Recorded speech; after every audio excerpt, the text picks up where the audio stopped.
Am I an idiot for destroying the lives of my ex and his GF since they both emotionally scarred my daughter?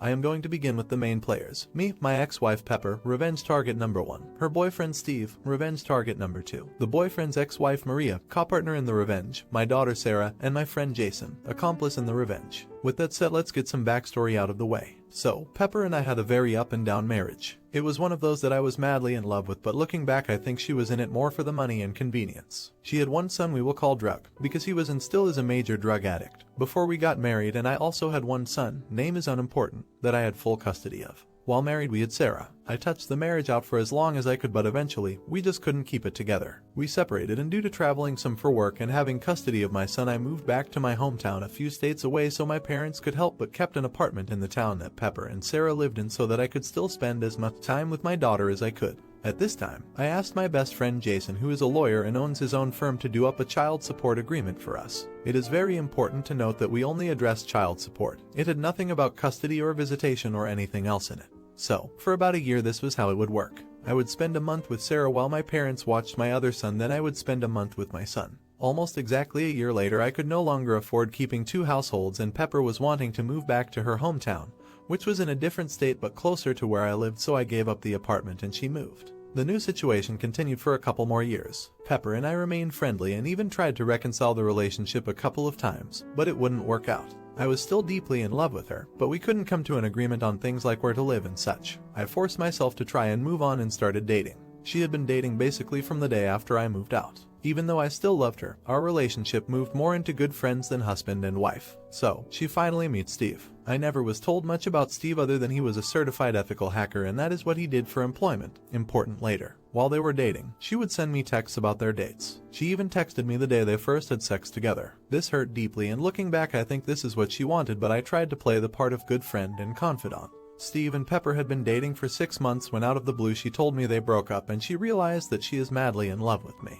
Since it's the beginning of summer, she packs some suitcases and heads to my state.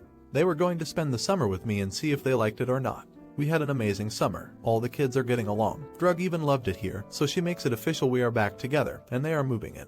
We went and registered my daughter for school. We even were able to get her on a Pee-wee cheerleading team for the summer. She made several friends and loved being here. There was only one problem. Pepper still had an apartment that had all her furniture and stuff in it. I offered to go up with my truck and help load everything, but she insisted that her and Drug can get it done. So off they go to pack up and then head to their new home. As you can guess, things didn't go as planned. She was home for about 3 days when she informed me that under no circumstance will she move, and that she and Steve are in love and are moving in with each other. To say I was destroyed was an understatement. I couldn't understand why she had done it. The worst part was she left it to me to tell Sarah the bad news. When I told her, the devastated look on her face started turning my feelings of hurt into feelings of anger. Then Sarah broke down and started begging to stay with me and started spilling the beans. She told me things about how her mom would leave with Steve for days and leave Drug in charge. She had to learn how to cook for herself at 8 because Drugs would spend the money on drugs and spend the whole time high. If Drug wasn't left in charge, Pepper would use her multiple convicted felon niece to watch her. She also told me about the first time that she had met Steve.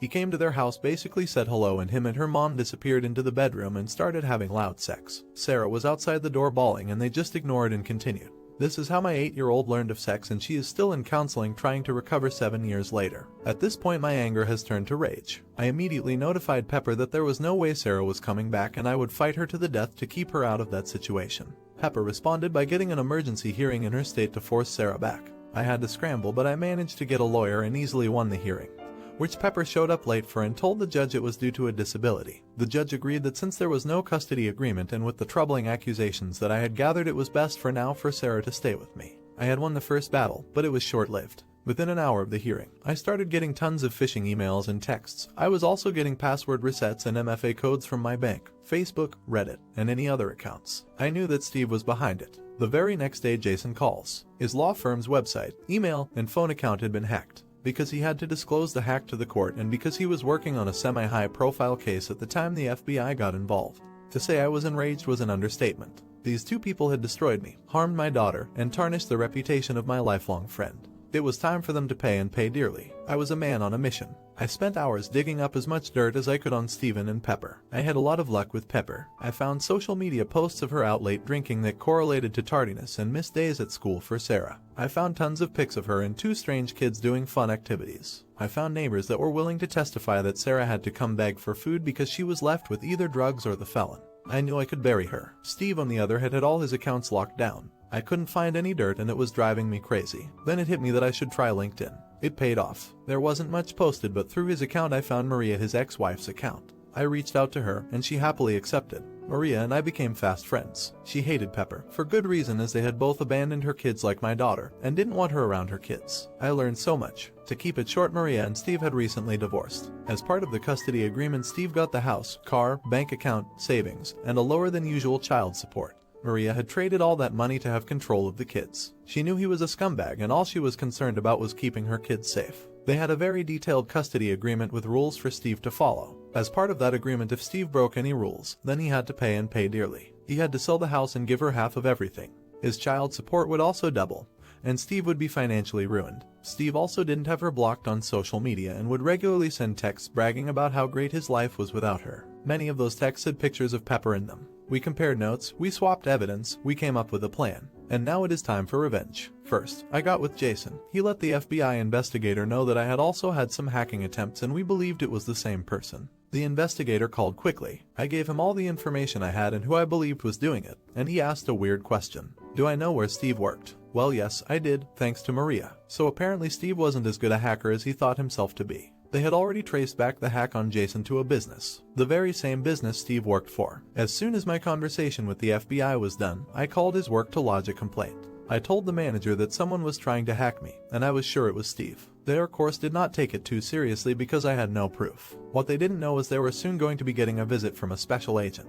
The next week was absolute hell for Steve and Pepper. Pepper got served with the divorce papers and her lawyer got served with all the evidence I had gathered. My lawyer said it was the most complete investigation he had ever seen. I had all 40 tardiness and 19 absences tied to nights out drinking with Steve. I had hard proof of them abandoning my daughter for days at a time. Maria even gave me a picture that was taken at 2 a.m. the night before the emergency hearing with Steve and Pepper drinking in a tattoo parlor. The same hearing, she was late and said it was due to a disability. Steve got served that he had violated the entire custody agreement. Maria had pictures from me proving he was with Pepper on nights the kids were with him, and they were left alone. She also had proof that there was contact with Pepper that violated the custody agreement. The fallout was awesome to watch. Steve was fired. Between my complaint, another older complaint of him hacking, and the FBI showing up, they had no choice but to fire him. He did avoid any legal issues as the FBI could never tie it directly to him. The word spread of why he was fired, and no one would hire him in a job again.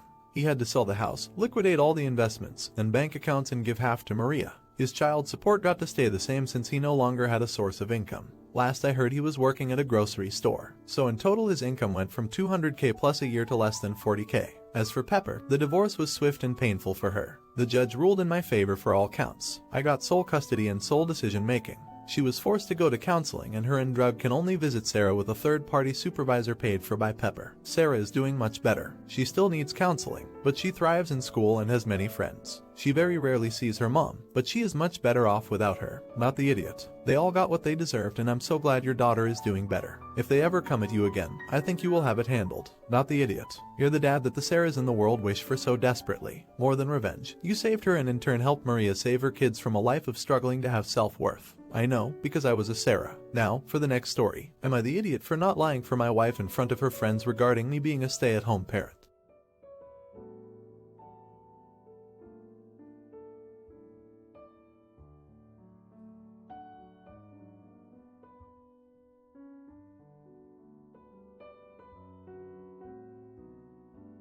When my wife and I decided to start a family, she expressed she wanted to be a stay-at-home mom, so we made a plan and set everything up so that she could stay home during the early years. We had our first kid, but she didn't do too well being the stay-home and had a hard time with it.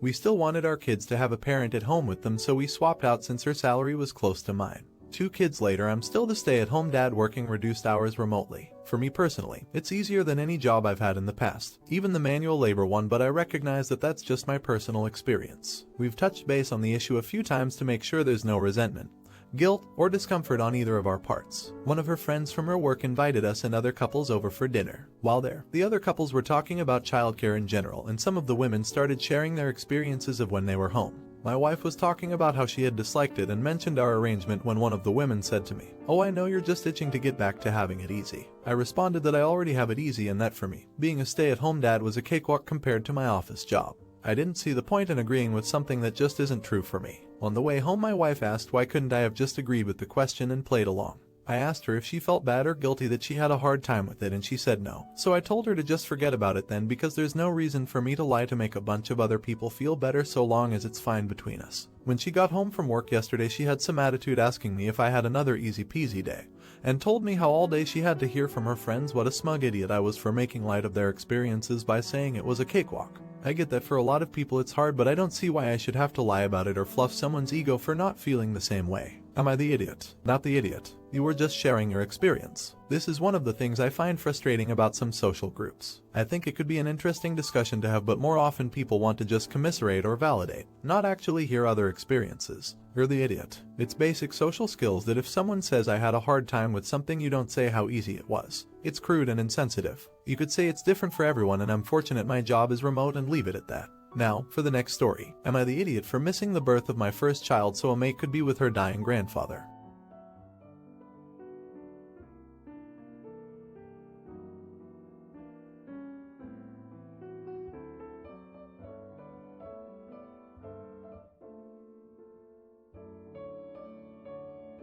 This is a horrible situation and I need to know if my wife is justified. My wife gave birth to our first baby 3 days ago. We've had a rough few years with 2 miscarriages and a stillbirth at 37 weeks. So my wife was terrified this whole pregnancy. I am a firefighter and was on duty when my wife went into labor. Her doctor said that it would likely be a while, so I decided to stay at the base for a little longer because it is about mayhem and we're never enough people anyway. Then one of my mates gets a call that her grandfather had a heart attack and will probably not make it. Obviously she was devastated. Things got really hectic. We got called out to another fire and our captain said one of us could go but not both. I told my colleague not to worry. She should go and spend time with her grandfather since it will be her last chance. So I had to go out and miss the birth of my child. I got there 2 hours after my girl was born. I felt horrible and apologized profusely to my wife, but she just yelled at me, said I let her down in the scariest moment of her life and then told me to leave. So I left and waited in the hallway. It's been 3 days and she refuses to say anything apart from the bare minimum related to the baby. They can leave tomorrow and she's informed me that she was going to stay with her sister who recently had a baby too until she knows what to do about our relationship or what's left of it.